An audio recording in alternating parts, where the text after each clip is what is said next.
Let's talk a little more about it. Do you think that the anti-corruption agencies that we have presently should be strengthened, and how should this happen? Well, I think that there is no question that one of the biggest challenges or needs before us as a country is civil service reinvention. Let's say reinventing the public service. Government is only as effective as the civil service is, and its disposition to collaborating with political leadership to achieving clearly set goals. Just before I got out of the hall, Peter Mendelsohn, who was speaking for Tony Blair, was making precisely that point about how they went into government. They'd never been in government. Their team, Labour had been out of power 18 years, and they were challenged with these things. And Tony Blair was constantly frustrated with the bureaucracy not moving at the pace he wanted. And anyway, he then challenged the public service and said to them, you are focusing too much on process rather than on outcome. Incidentally, in some of the work that we have done in the policy committee of the APC, part of what we keep harping on is not about systems, it's about impact. What is the impact?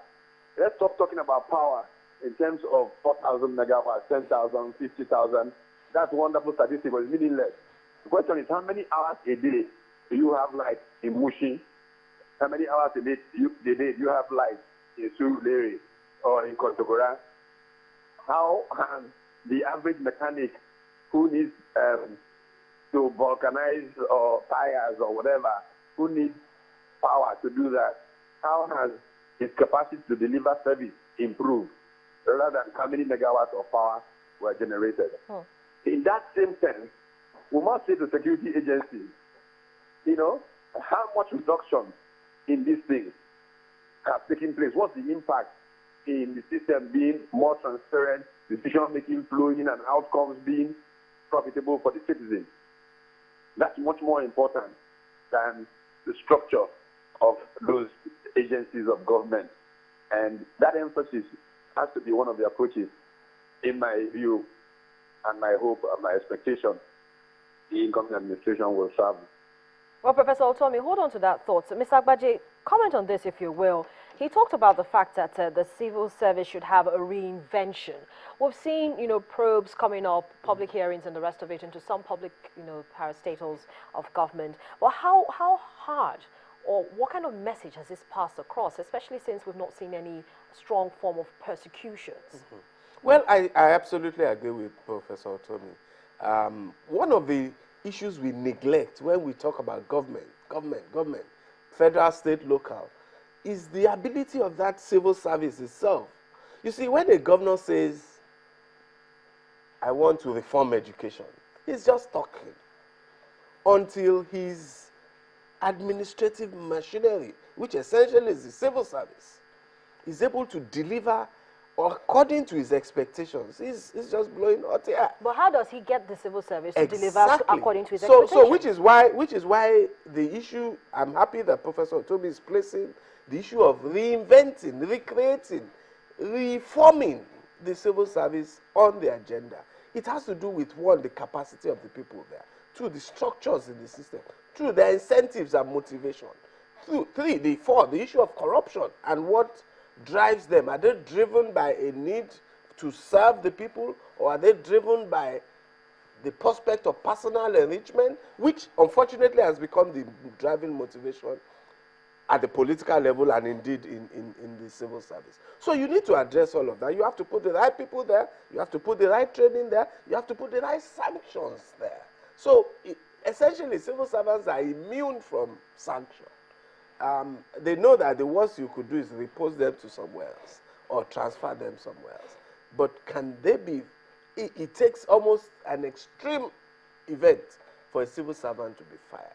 Unlike in the civil service or here in channels, If you don't do your job, if you don't perform, if you don't meet the expectations of those you serve, the customers, you are likely to lose your job in any efficient organization. That doesn't apply. So you need to deal with all of that. It's capacity, sanctions, incentives, the right people, the right leadership, the systems in place as well. And I'm happy that perhaps that issue should be on the agenda now. Well, then there's also been, talk about complacency of the judiciary, in ensuring that they follow through with their own mandate of ensuring that the system stays clean. And they've also been blamed for the spread of corruption. Talk to us about this. Well, yes, the judiciary is a factor, and we have the notorious example of a certain governor in one of our South states who, first of all, appears to have been a convict, both in Nigeria and in London. But because our judicial system did not keep proper records, did not have a proper structure, that person was allowed to become a governor. If the case files in which that person was tried had been preserved, and there were pictures in that case file, as there should have been, and there was a proper description of that person, that would not have happened. But then, after that individual came to power, there was corruption cases, and Nigerian courts could not, and indeed the FCC could say, we tried this person, because they indeed prosecuted the person. But the Nigerian judiciary set the man free on a long list of counts and could not convict on even one count. But that person had to be convicted in the courts in the United Kingdom. So we have clear evidence, and we have a long list of people who have been tried for.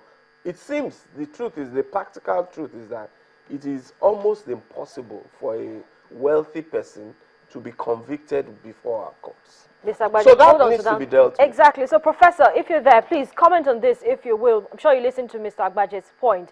What is the stance going to be? What is this APC administration stance going to be with regards ensuring that the judiciary is strong enough or is put in a position to ensure that the system, the corrupt people in the system, the corruption that we have in the system is expunged? Well, I think that we have a very good example in the fact that the Vice President-elect of the Attorney General of Lagos State was able to lead one of the most enduring efforts at reforming the judiciary in the history of our country. I think that piggybacking on that example and the good fortune that many people saw the success of what happened in Lagos and tried to emulate it, but haven't quite gone far enough, we can expect an escalation of that line of thinking that should lead to returning the judiciary to its old pride of place in the 60s, where judges were some of the most successful lawyers who decided, okay, let's give service after they were approached, the prestige of going to the bench. Rather than the situation we unfortunately arrived at in the course of our history, where people, a lawyer who can make enough money to eat, begins to lobby around to see if he can be appointed to the bench, and then begins to profit from the abuse of people's rights of impunity and those kinds of things. So I expect to see significant change, and I expect to see input in that direction from the experience that the Vice President-elect has had in his role as Attorney General.